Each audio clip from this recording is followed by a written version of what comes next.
با سلام به شما زبان آموزان گرامی. بنده آرش نیا هستم، مدرس زبان انگلیسی. توی این ویدیو با هم دیگه می‌خوایم یاد بگیریم که چطور اسم خودمون و افراد مختلف و افراد دیگر رو بپرسیم و افراد دیگر رو اسمشون رو معرفی بکنیم. علاوه بر اینها می‌خوایم ببینیم که ضمیر چه چیزیه، انواع ضمیر چیان، ضمیر ملکی چیه، صفت ملکی چیه، یه چیزی که برای خیلی ها گنگه. با من همراه باشید. خب وقتی میخوایم اسم یه نفر رو بپرسیم همه میدونیم دیگه، میگیم What is your name یا What's your name. اما به همین سادگی ها هم نیست.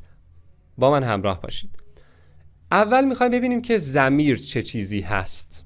به این جمله توجه کنید. میگم جواد is happy. جواد یک اسمه